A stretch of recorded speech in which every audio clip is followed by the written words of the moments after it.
తర్వాత నేను అధికారులను అడిగినప్పుడు లేదా అడిగి ఒక చిన్న 2 ఎకరాల చేనేతల కోసం షెడ్ కట్టాల్సి ఉందని ప్రభుత్వం నుంచి ప్రతిపాదన వస్తే నాకు ఎకరాన్న స్థలం అడిగితే ఎక్కడ లేదండి, మన దగ్గర ఎక్కడో బయట ఉంది అని చెప్పారు.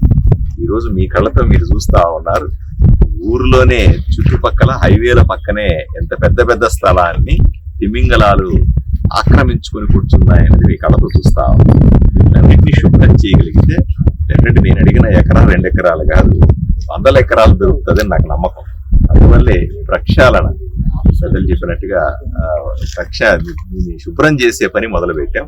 తప్పనిసరిగా ప్రతి ప్రభుత్వానికి సంబంధించి ప్రతి ఇంచి స్థలాన్ని కాపాడేటువంటి ప్రయత్నం చేస్తాం. తప్పనిసరిగా రాబోయే భవిష్యత్తులో ఆదోనిని నేను అనుకున్న విధంగా అందమైన పట్టణంగా తీర్చిదిద్దడానికి అన్ని ఏర్పాట్లు చేస్తున్నాను. మీకు ఇప్పుడు నేనేం చేస్తున్నానో కూడా మీకు తెలియదు, ఎందుకంటే నేను చేస్తున్న ఫౌండేషన్ వరకు ఈ రోజు కనిపించదు. కొన్ని నెలల తర్వాత, కొన్ని సంవత్సరాల తర్వాత మేము చేసే పని స్పష్టంగా ప్రజల కళ్ళకు కట్టినట్టుగా కనపడుతుంది, అద్భుతంగా ఉన్నట్టుగా కనపడుతుంది. సో ప్రాథమికంగా చేస్తున్న పని ఇది, కొంత సమయం పడుతుంది. తప్పనిసరిగా ప్రజలందరూ కూడా హర్షించేటువంటి, ప్రజలందరూ కూడా ఏదైతే కోరుకున్నారో ఆ రకమైన పనిని పట్టుదలగా చేస్తాము. ప్రజల ఆశీస్సుల కోసం వేచి చూస్తాము.